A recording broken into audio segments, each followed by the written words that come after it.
Hola, humano. Bienvenido a un corto documental de Marginal Media.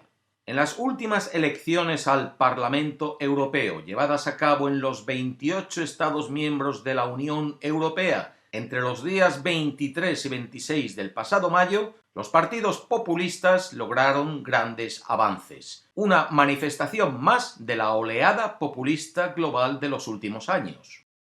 En algún vídeo anterior he hecho referencia a las claves del resurgimiento del populismo, que no es nuevo, que ha sido siempre parte de la política democrática con sus altos y sus bajos. Pero en vista de su auge actual y cómo éste está afectando la naturaleza de la política en general, es importante que sepamos lo que el populismo significa y cómo reconocerlo. Por eso que en este vídeo vamos a lo más básico y tratamos de explicar qué es el populismo y por qué tiene mala reputación.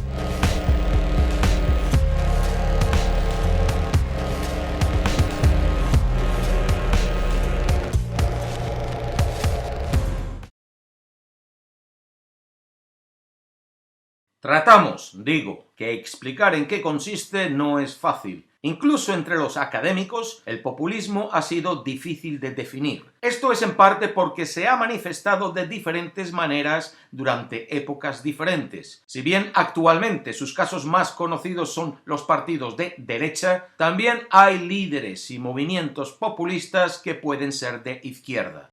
Existe un debate académico sobre cómo categorizar el concepto de populismo. ¿Es una ideología, un estilo, un discurso o una estrategia? A lo largo de estos debates, los investigadores tienden a estar de acuerdo en que el populismo tiene dos principios centrales. En primer lugar, pretende hablar en nombre de gente o personas comunes. Y en segundo lugar, estas personas comunes se oponen a una élite establecida que les impide cumplir con sus preferencias políticas.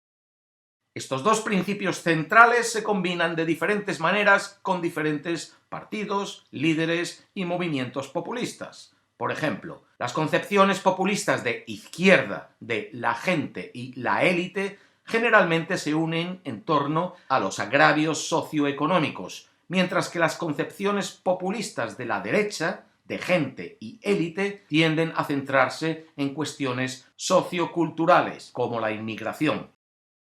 La ambigüedad de los términos la gente y la élite significa que los conceptos de comunidad y antielitismo pueden usarse para fines muy diferentes. ¿Por qué la mala reputación del populismo? ¿Cómo puede ser algo malo dirigirse y atraer a la gente común? El populismo recibe un mal nombre por un par de razones.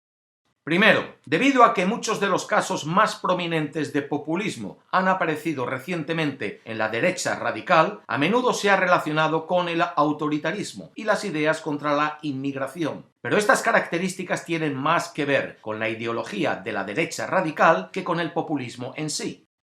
Segundo, los populistas son disruptivos. Se posicionan como separatistas del orden existente y dispuestos a obstaculizarlo. Con frecuencia abogan por un cambio en el status quo y pueden defender la necesidad de un cambio estructural urgente, ya sea económico o cultural. A menudo hacen esto promoviendo un sentido de crisis, ya sea cierto o no, y presentándose a sí mismos como teniendo la solución a la crisis. El Brussel no.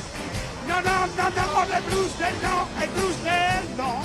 Un ejemplo actual de este proceso es el muro de Trump en la frontera con México. Y si hay que poner ejemplos, hay que empezar por Donald Trump, ya que es gracias a él y a Brexit y a una serie de líderes y partidos anti-establishment en Europa, América Latina y Asia, por lo que todo el mundo está hablando de populismo. Pero Trump es el ejemplo contemporáneo más famoso de un líder populista. Bueno, pues Trump calificó la cuestión de los cruces ilegales en la frontera sur como una emergencia nacional, a pesar de que, por ejemplo, en Estados Unidos hay más entradas ilegales relacionadas con terrorismo por la frontera norte con Canadá y por aire.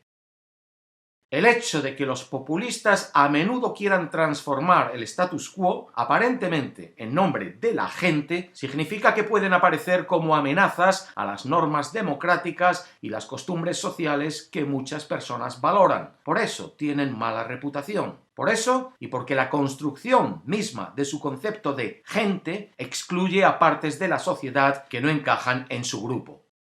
Una forma en que los investigadores miden el populismo y por consiguiente determina si un líder o partido es populista es a través de la medición del lenguaje.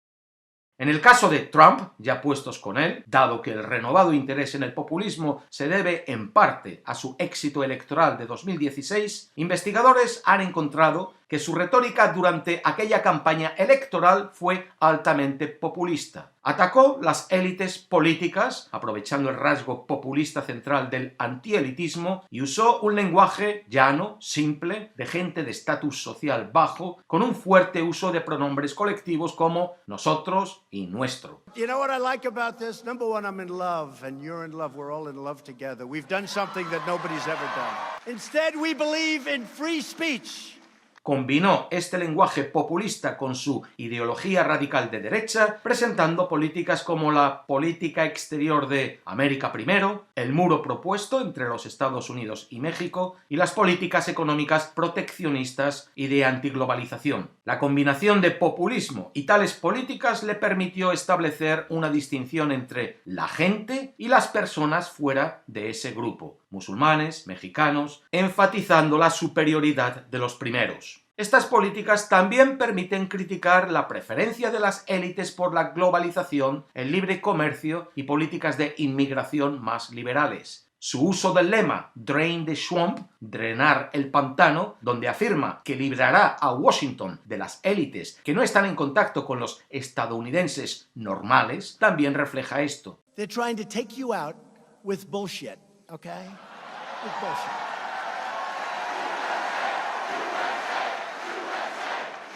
Junto con Trump, Brexit ha venido a ejemplificar el populismo contemporáneo, debido a su antielitismo centrado en la Unión Europea y la naturaleza misma del referéndum que actúa como una expresión de la voluntad popular. En América del Sur, el populismo ha sido más asociado con la izquierda. El difunto Hugo Chávez, expresidente de Venezuela, también fue muy populista en su retórica. Él es quizás el ejemplo más famoso de un líder populista de izquierda, seguido ahora por Maduro. El populismo de Chávez se centró en temas socioeconómicos. Incluso mientras gobernaba, se posicionó como un político antielitista, canalizando los ingresos petroleros del país en programas sociales con el objetivo de distribuir la riqueza entre el pueblo venezolano, aliviar la pobreza y promover la seguridad alimentaria. La realidad actual es la contraria. El actual presidente mexicano, Andrés Manuel López Obrador, y el presidente boliviano, Evo Morales, también son considerados líderes populistas de izquierda. Pero el populismo de izquierda no se limita a Sudamérica. En Europa, ejemplos contemporáneos de los partidos populistas de izquierda incluyen el español Podemos y el griego Syriza. Partidos que han tenido éxito después de la última gran recesión, cuestionando la legitimidad del capitalismo no regulado y abogando por cambios económicos estructurales para aliviar las consecuencias de la recesión en el pueblo. Οι αγρότισσες και οι αγρότες έχουν ήδη πάρει την απόφαση να γυρίσουν σελίδα σε αυτόν τον τόπο. El populismo no va a desaparecer, seguirá con nosotros. En ocasiones notaremos más su presencia, en ocasiones menos. Lo importante es saber cómo reconocerlo y entender cómo su presencia puede moldear nuestras democracias, para bien o para mal. Hasta la próxima. La paz.